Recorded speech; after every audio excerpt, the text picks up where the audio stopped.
राजनीति में जो बुनियादी ध्रुवीकरण है वो धर्मनिरपेक्ष और सांप्रदायिक तत्वों के बीच में है।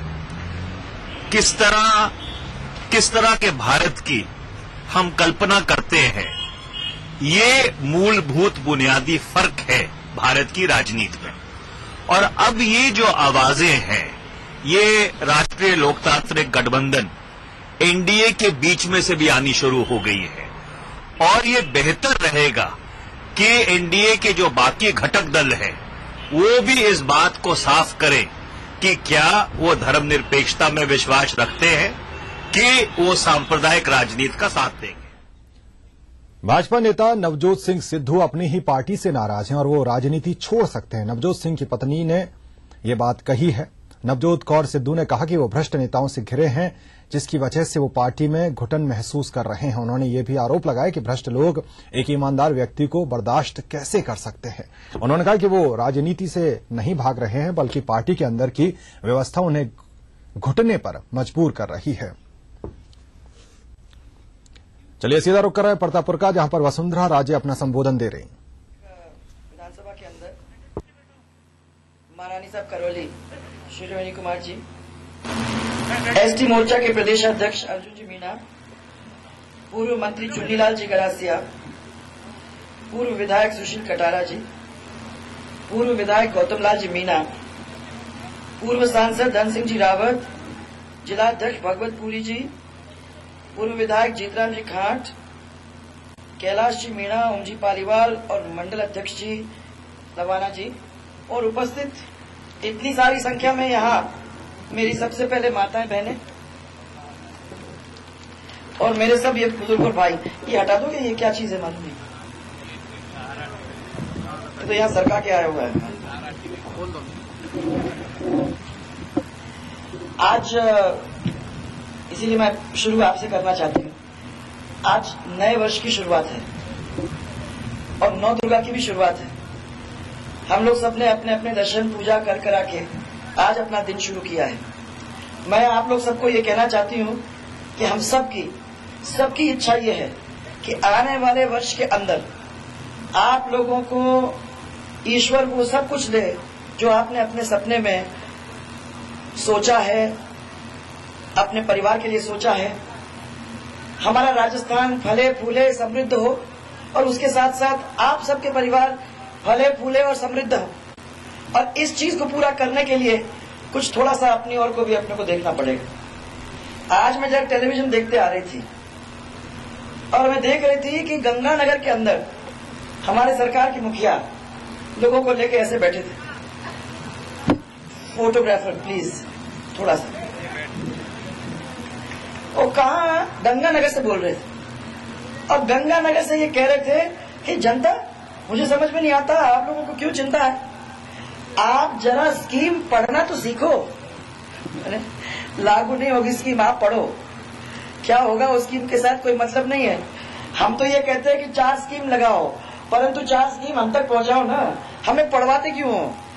हमें स्कीम को पढ़ना नहीं है, हमें उस स्कीम का फायदा लेना है। अगर सरकार वो स्कीम बनाती है और हम तक पहुंचाती है तो हमें बड़ी खुशी है।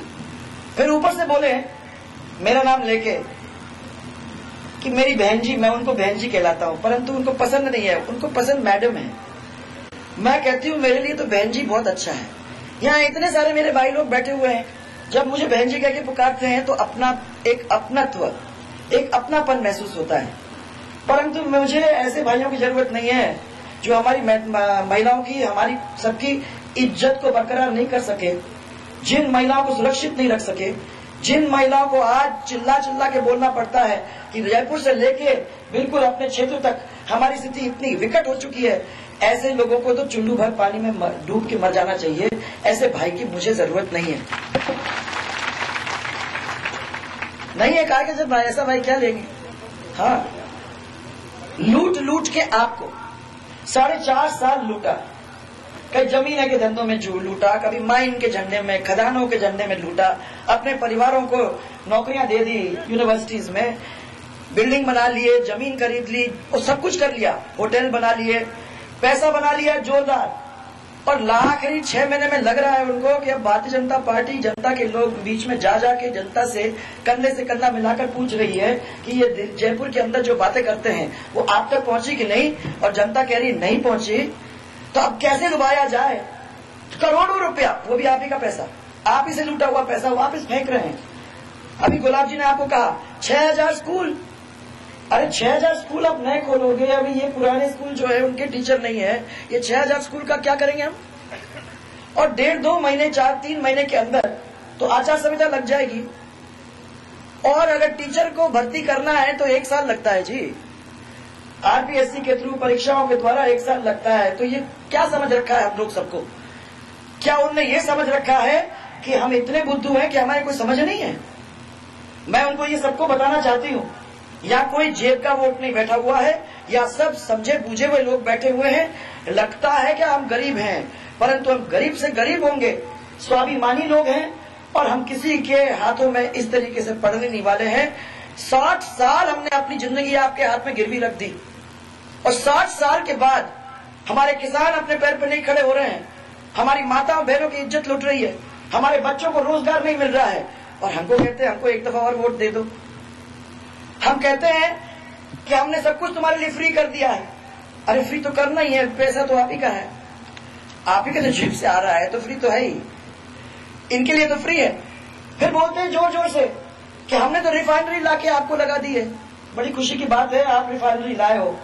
जहां भी रिफाइनरी इस देश के अंदर लगी है वहां दिल्ली की सरकार के पैसे लगे हैं, आपके गांठ के किसी के पैसे नहीं लगे।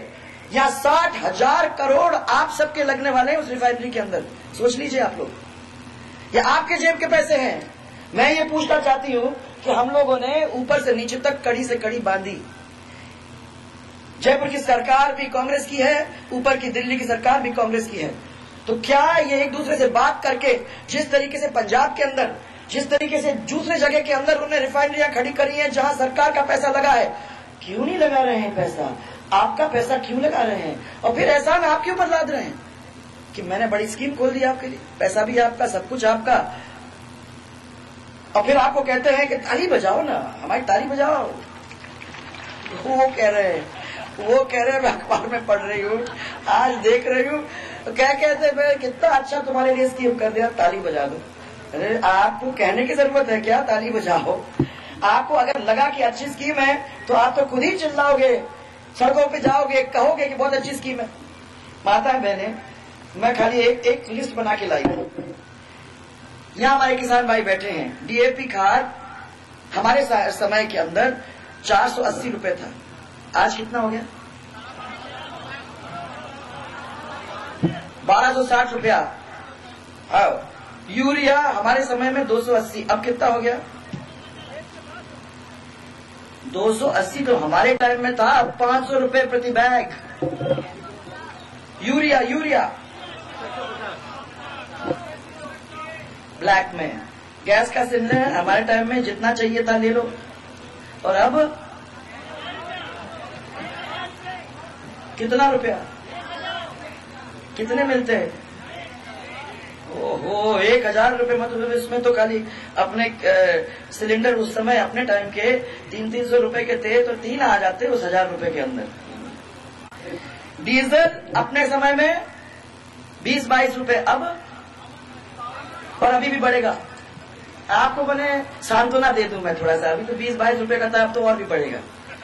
पेट्रोल हमारे टाइम में 33 रुपए, अब 72 रुपया, और अभी भी बढ़ेगा। शक्कर हमारे टाइम में 17 रुपए, और अब 45 रुपए, 40 रुपये। अच्छा, गुड़ अभी और बढ़ेगा, अभी चिंता मत करो, अभी तो कंट्रोल हटा दिया है ना। जब कंट्रोल हटा दिया है तो मार्केट का भाव होगा, मार्केट का भाव तो बढ़ेगा ही बढ़ेगा, मुझे अब तो चिंता करने की जरूरत नहीं, जाएगा ऊपर। गुड़ 15 रुपए हमारे टाइम में, अब कितना हो गया माता मैंने, बस। चाय पत्ती 80 रुपए थी हमारे टाइम में, अब कितना हो गया। तो दाम तो अच्छे जानते हो आप लोग।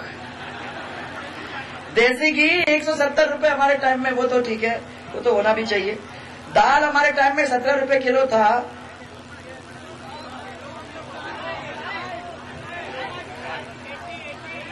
बस बढ़ना चाहिए। मैं तो समझती थोड़ा और बढ़ जाए तो कितना अच्छा हो। भाई ये कांग्रेस वाले किसी चीज की उपज छोड़ने नहीं वाले हैं। उन्होंने तो तय कर लिया, सीधे आंखों से आंख मिला के माता बहने कहते हैं चिंता करो ये मत, हम सब संभाल लेंगे। 4.5 साल ऐसे संभाल के रखा है कि घुटने के बल हम लोग हो गए। हमारे गले को दबा के रख दिया है, हमारे जेब को काट के रख दिया है, हमारी मुसीबत करके रख दी है और अभी भी पीछे पड़े हुए हैं। मैं बार बार उनको कहती हूँ कि भाषण देते हो मेरा नाम मत लो, आप अपने भाषण में सब जनता को ये बताओ कि आपने क्या करके दिया है जनता को। आप बताओ आपने कितने घंटे बिजली इनको दे दी है, कितनी? अरे नहीं, उसमें एक 0 और लगा दो, 30 घंटे, 3 घंटे। अरे माताएं बहनें आपको तो मिल रही होगी बिजली? अरे सही बताओ, घर के अंदर घरेलू बिजली आपकी नहीं, बिजली नहीं मिल रही है। वो मुझे ऊपर बता रहे हैं कि हमने तो बड़े प्यार से लोगों को बिजली दी है, जाके क्षेत्र के अंदर देख लो, आपको बिजली आराम से सबके पास मिल जाएगी। आपको याद होगा कि अपने समय के अंदर हम लोगों ने गांव-गांव के अंदर बिजली लाने का काम करा था। हमने लोगों को अपने पैर पे खड़े करके एक ट्रांसफार्मर के ऊपर 2-2 आदमी लगा दिए थे, ताकि कभी भी खराब हो जाता है तो 72 घंटे में उसको ठीक कराने का काम हम कर सकते हैं, है ना। अब तो कितने घंटे में आते हैं ये लोग, आपको 48 घंटे में आपका बदल देते हैं, ये आते ही नहीं है। मेरे को तो किन्हीं लोगों ने बताया कि कहीं 1 महीना लग जाता है, कभी कभी 2 महीना भी लग जाता है, जब कोई बिजली वाला कहीं घूम घाम के आता है तो बड़ी बात। यहाँ सब बच्चे बैठे हुए होंगे, अभी गुलाब जी भी पूछ रहे थे, मैं भी पता करना चाहती हूँ कि नौकरियां खुल गई, यहाँ बहुत सारे लोगों को टीचर डॉक्टर बना दिया, क्योंकि हम लोगों के टाइम में तो 10 लाख लोगों को 5 साल में बनाया था, बहुत सारे लोगों को बनाया। और मैं मानती हूँ कि अगर हमको बच्चों को पढ़ाना है तो टीचरों की भर्ती करना बहुत जरूरी है और डॉक्टर्स की भर्ती करना बहुत जरूरी है, नहीं तो फिर काम आगे बढ़ ही नहीं सकता। परंतु 50,000 लोगों की भर्ती 4.5 साल में, इसका मतलब क्या है माता बहनें? हमने तो सरकारी और गैर सरकारी दोनों काम किए थे। और मैं ये कहती हूँ कि पूरा भार मैं सरकार के ऊपर भी नहीं डालना चाहती थी। हमने बाहर के लोगों को बुला के उनसे फैक्ट्री लगवा के उन फैक्ट्रियों के अंदर अपने बच्चों को नौकरियां दिलवाई। पर राजस्थान में आज कोई भी फैक्ट्री लगाने को आना ही नहीं चाहता है, और जो है बेचारा वो कहता है फंस गए। कहां फंस गए? हमको बिजली नहीं मिलती, रोड की हालत देखो तो इतनी खराब है। अभी मैं बांसवाड़ा की, इसीलिए हम लोगों ने तय किया कि ये स्वराज संकल्प यात्रा हम करेंगे, ताकि उस रोड को देखेंगे, उस बिजली को देखेंगे, उस जनता की आंखों में आंख डाल के उससे पूछेंगे कि तुम ठीक हो तो सही, तुम हमारे परिवार के लोग यहाँ बैठे हो, तुम ठीक हो तो सही। और मैं अभी डूंगरपुर से होते हुए आ रही हूँ, डूंगरपुर की क्या रोड की हालत है। किन्हीं लोगों ने मेरे को बताया है डूंगरपुर की हालत है, पर बांसवाड़ा तो बहुत अच्छा है, आपको चिंता करने की वहां जरूरत नहीं है, बांसवाड़ा बहुत अच्छा है। तो आज तो मैं बांसवाड़ा शुरू कर रही हूँ, देखूंगी 2 दिन के अंदर बांसवाड़ा दिखेगा मेरे को कि बांसवाड़ा के रोड भी बढ़िया है, तो वो मालूम पड़ जाए। मंदिरों का क्या क्या काम अपन ने नहीं किया। त्रिपुरा सुंदरी की तरफ आप देख लीजिए, बेणेश्वर धाम को आप देख लीजिए, बेणेश्वर धाम के ऊपर एनीकट लगा के उसमें पानी भरने का काम किया नहीं। तो मुझे याद है कि 2003 में जब आई थी तो उस समय पानी नहीं भरता था, वहां सूखा पड़ा हुआ। मैं इनसे पूछना चाहती हूँ कि ये मीटिंग कर रहे हैं डर के कि ये लोगों ने स्वराज यात्रा निकाल दी है, तो चलो अपन संदेश यात्रा निकालें और जनता के बीच में जाके जनता को बताएं कि हमने इतने इतने अच्छे काम किए। अभी गंगानगर में घूम घूम के सबको बता रहे हैं, पढ़ो भैया पढ़ो। मुफ्त दवा मिली? मिली क्या भाई? मुफ्त दवा मिली, मुफ्त जांच हुई, जानवर की मुफ्त जांच हुई, किसी का 50,000 का मकान बना, कोई किसी के FIR लगा, किसी के FIR लगा? क्योंकि अगर आपने 50,000 अच्छी तरह से खर्च नहीं किया है और अधूरा पड़ गया तो उस पर FIR लगेगी और जेल जाओगे और वसूली होगी। ऐसा तो नहीं हुआ किसी के साथ? ने पढ़ लिया है, मैं आप लोग सबको कहती हूँ कि कैसे मुफ्त जांच होगी और कैसे मुफ्त दवाई मिलेगी जब डॉक्टर ही नहीं है अस्पताल में, तो कौन जांच करेगा? कहां से होगी मुफ्त दवाई? अब ये उनको मैं कैसे कहूं? अगर मैं कहूंगी तो बोलेंगे तो हमेशा हमारे से नाराज होती है। मैं तो ये कहती हूँ कि ऐसा मुख्यमंत्री इस राजस्थान को क्यों दिया ईश्वर, जिसको कोई मतलब ही नहीं है जनता से, जिसको कभी मतलब नहीं है कि आप लोगों ने किस तरीके से पेट भरा, अपने बच्चे कहाँ जा रहे हैं, क्या कर रहे हैं, कोई मतलब नहीं है। रोज आके आपको अब आ रहे हैं भाई, मैंने आपके यहाँ दौरा कर लिया, हम लोग सब आपके यहाँ घूम गए, तो उनने भी तय कर लिया कि भाई इनके पीछे पीछे हम भी चलेंगे। तो आपको बताएंगे वो, आप जो अभी मैं बता रही हूँ आपको, वो सब पूरी बातें आपको बताएंगे। तो याद रखना, जब मीटिंग में जाओगे सुनने के लिए तो जरूर पूछना कि ये मुफ्त और वो मुफ्त और वो मुफ्त, क्या मुफ्त है? कोई काम आप करा सकते हो आज की इस सरकार के अंदर बिना पैसे के? होता है कुछ काम? बस एक ही चीज मुफ्त है और वो हमारी यात्रा। इसमें सब काम अभी मुफ्त चल रहा है, और तो सब चीज आपके जेब से ही आ रहा है, सब चीज आपके जेब से आ रहा है। और माताएं बहनें, मैं आप लोग सबको ये कहना चाहती हूँ कि हमने, आपने, सबने एक सपना देखा। 65 साल, जैसे भाई साहब ने बताया, आपको एक ही राज्य में दिया, एक ही परिवार को दिया। चाहते थे तो यह स्वर्ग बना सकते थे। 5 साल हम लोगों ने राज यहां चलाया, एक बीमार प्रदेश को निकाल के अपने पैर पे खड़ा करने का काम किया। लोगों को बिजली मिली, लोगों को नौकरी मिली, लोगों की छोटी छोटी बातों को सुनने का काम हम लोगों ने किया। मध्य प्रदेश लगा हुआ इलाका, आपके मध्य प्रदेश और छत्तीसगढ़, 10-10 साल उनके मुख्यमंत्री को मिले, उन्होंने अपने क्षेत्र के अंदर चमन कर दिया। ये गुजरात लगा हुआ आपसे, 15 साल आपने उनके मुख्यमंत्री को दिया और उन्होंने जाके देश क्या, दुनिया के अंदर गुजरात का नाम कर दिया। एक को 15 साल मिले, एक को 10 साल मिले, एक को 5 साल मिले, एक को 65 साल मिले, और किस गज में पहुंचा के रच दिया राजस्थान को, आप सब देख सकते हो। और राजस्थान ही नहीं, पूरी देश को कितनी बड़ी गलती की है हमने इनको देके। और मैं आपको इसलिए हाथ जोड़ के इतना निवेदन करूंगी, अच्छा लगेगा जब वो आके आपको कहेंगे कि भाई अच्छा लो फ्री। और आपकी लड़की अगर वो 3 साल की हो जाती तो मैं आपको चेक दे दूंगा, 5 साल की हो जाती तो चेक दे दूंगा, 2 साल की होती तो चेक दे दूंगा। अरे 5 साल की हो तो चेक मिले, तुम हो तो चेक दो, तुम हो तो चेक दो। और तुम्हारा खजाना वैसे ही खाली है, तुमने सब समेट के अपने घर में रख लिया है। ऊपर वालों ने तो 2-2 लाख करोड़ तक तो अपने जेब में भर लिए हैं, और यहाँ जो बचा कुचा माल है वो इन लोगों ने अपने भर लिए हैं। जो हम लोगों को सरकार मिलेगी जैसे पिछले बार मिली, बिल्कुल खजाना खाली था, परंतु आप सबके आशीर्वाद और प्रेम की वजह से और ईश्वर की कृपा से हम लोगों ने प्रदेश चलाया, और कई गुना इनसे अच्छा चला के आपको दिखा के दिखाया। अब फिर उनका यही चल रहा है कि भाई खत्म कर दो, बस अपने को तो किसी भी तरीके से चुनाव जीतना है, कुछ भी बोल दो, क्या मतलब है। 6 महीने बाकी बच रहे हैं, और 2 महीने के अंदर, 3 महीने के अंदर आपकी आचार संहिता लग जाएगी। तब तो ये सब थोथी घोषणाएं हैं, इनमें से कुछ काम होने वाला नहीं है। जब 4.5 साल के अंदर नहीं हुए तो ये 6 महीने में क्या करके देंगे? है तो जादूगर, पेशे से है तो जादूगर, परंतु जादू हमने आज तक नहीं देखा है। हमारे खजाना ही खाली हो जाए, ऐसे ही कर देते तो खजाना भर जाता अगर जादूगर वाकई में थे। परंतु ये जादू नहीं कर सकते, ये जादू करने की कोशिश भी ना करें, क्योंकि यह पूरा राजस्थान हमारा जाग उठा है।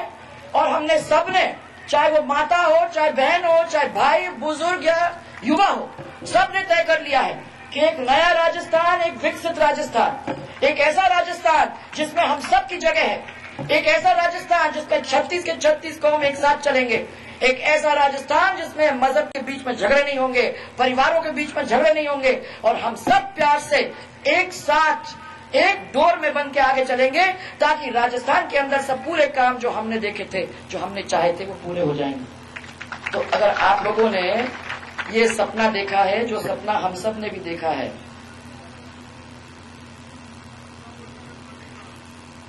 कौन सा? प्रतापपुर नगर पालिका तो हमने घोषित कर दी थी, फिर इन्होंने क्या किया? माही की नवीनीकरण, आपको मालूम है कि टेल तक हमने पानी पहुंचाया था, याद है आप लोगों को? अब पानी टेल पे आ रहा है। अब वो तो कह रहे हैं कि हम तो तुम्हारे नहरों के अंदर पैसा लगा रहे हैं।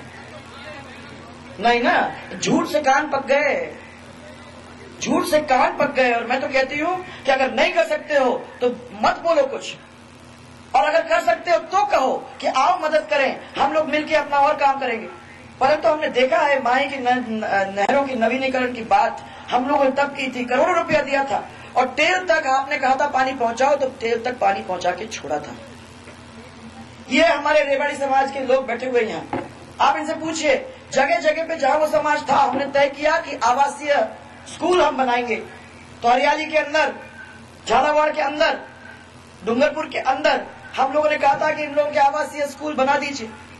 मैंने बाप जी कोटाराम जी से बात की थी, तो बाप जी ने कहा कि वो हरियाली का स्कूल इतना अच्छा चल रहा था, आज के दिन उसमें टीचर नहीं है, उसमें बच्चे नहीं है, पूरे स्कूल की जर्जर हालत हो रही है।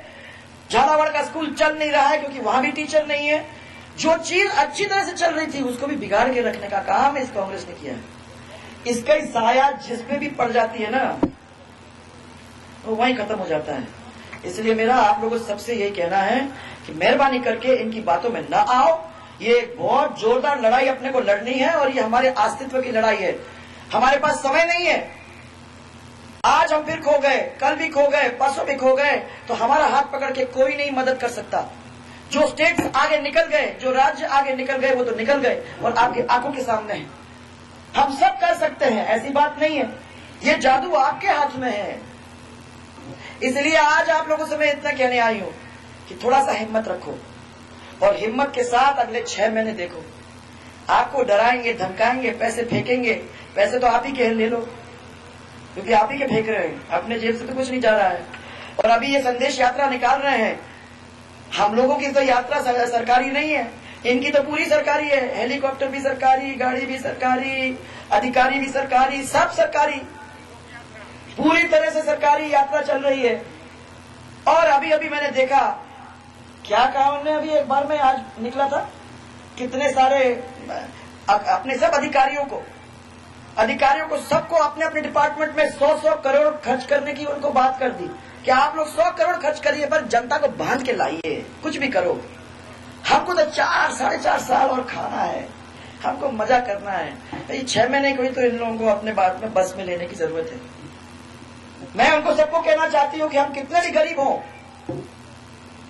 हम सब अपनी इज्जत को, अपने स्वाभिमानी लोग हैं, अपनी इज्जत को प्यार करते हैं, और हम भूखे सो जाएंगे परंतु अपनी इज्जत के साथ किसी को खेलने नहीं देंगे।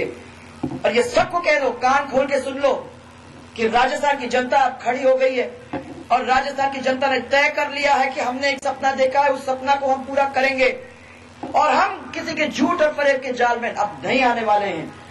और तैयार हो, हिम्मत है तो दोनों हाथ ऊपर करके बताओ कि हाँ हमारी हिम्मत है, लड़ेंगे हम। और अगर हम लड़ेंगे तो जोरदार नारा, जय जय राजस्थान। अरे जोरदार, मुझे तो गंगानगर पहुंचानी है। जय जय राजस्थान, जय जय राजस्थान। आज ज्योतिबा फुले की भी जयंती है, तो उनको भी अपन याद करेंगे। याद रखिए, वो ज्योतिबा फुले वो थे जिन्होंने शिक्षा का वरदान महिलाओं को देना शुरू किया था। सबसे पहले महिलाओं को आगे करके शिक्षा का वरदान दिया था। मैं आज सबको याद। इस न्यूज के सह प्रायोजक थे बंगर सीमेंट, सस्ता नहीं सबसे अच्छा।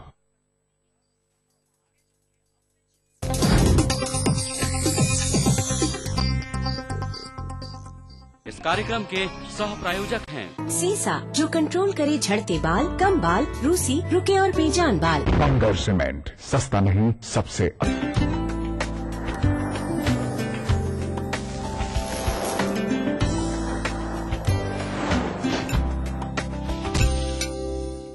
गौरवशाली संस्कृति और रौनक से भरे मेलों का प्रदेश राजस्थान, जहां पलता है लोगों के दिलों में प्यार और रगों में बहती है प्रीत की बयार। और प्रीत की बयार के कुछ ठंडी हवा के साथ रसोई से लाया है गणगौर के कुछ पारंपरिक व्यंजन, जिन्हें सिखाएंगे हमारे शेफ समीर गुप्ता। तो चलिए समीर जी का स्वागत करते हैं। सबसे पहले समीर जी, रसोई से में आपका बहुत बहुत स्वागत है। नमस्कार वेदिका जी। समीर जी, आज रसोई से में हम गणगौर सेलिब्रेट कर रहे हैं जी, और राजस्थान का पारंपरिक त्योहार है। और इस दिन आप जानते हैं महिलाएं पूरे सज धज के जो है पूजन करती हैं सुबह सुबह, अपने पति की लंबी उम्र की कामना करती हैं। इनफैक्ट जो अविवाहित हैं वो भी अच्छे वर की कामना करती हैं। बिल्कुल। और ये गौरा माता की पूजा होती है जो कि पार्वती का एक रूप है।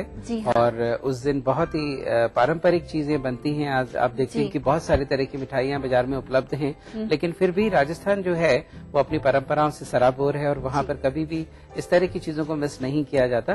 और इसीलिए हमने सोचा कि आज गणगौर का पर्व है तो एक पारंपरिक मिठाई बनाई जाए। क्या बना रहे हैं हम आज बनाने जा रहे हैं मैदा के गुणे चीनी के साथ में। हाँ जी बिल्कुल, ये पूजा के काम में भी आते हैं। अच्छा। और इसको वैसे भी खाया तो जाता ही है मिठाई के रूप में। ठीक है समीर जी, शुरू करें। जी जी। तो वर्तिका जी, इसके लिए बहुत कुछ सामान हमें नहीं चाहिए होता है, बहुत सिंपल सी चीजें हमें चाहिए। जो मैंने एक आटा लगा के रखा हुआ है वो मैदा का और घी के मोयन के साथ में आटा गुथा हुआ है। तो इसके लिए मैंने 1 कप मैदा लिया था और 1 कप मैदा में मैंने 2 टेबलस्पून घी डाला है। अच्छा। और घी के साथ में मैंने इसको थोड़ा पानी डाल करके नरम आटा जैसा गूंथ लिया है। और अब हम इसको बनाने जा रहे हैं गुने। और उससे पहले मैं बना लेता हूँ हमारा एक तरह का जो पेस्ट है, जिससे कि गुने थोड़े से फूलेंगे भी। अच्छा। और इसमें क्रिस्पीनेस आ जाएगी। ठीक है समीर जी। तो इसमें वर्तिका जी हमने लिया है सूजी, और सूजी के साथ में इसमें भी हम थोड़ा सा घी डाल देंगे, जिससे कि ये अच्छे से मॉइस्ट हो जाए घी के साथ में। यानी 1 चम्मच अपन ने घी तो सूजी में ले लिया है जी। और साथ में जो अपन ने 1 कप मैदा लिया था उसमें अपन ने 2 चम्मच मोयन के लिए देसी घी लिया जी। और सादा पानी के साथ इसको अच्छे से गूंथ लिया। बिल्कुल। ठीक है। तो ये हमारा देख रहे हैं आप, एकदम मॉइस्ट हो गया है थोड़ा सा घी के साथ में। इसी में हम थोड़ा सा मिला देंगे पानी। ओके। जिससे कि एक पेस्ट की कंसिस्टेंसी में ये बन जाए। और यहाँ हम तैयार कर रहे हैं मैदा के गुने जी। और ये जो हमारा आटा है वर्तिका जी, इसको पहले से हमने गूंथ के रखा है, इसको हम थोड़ा सा लोच एक बार दे लेंगे। अच्छा।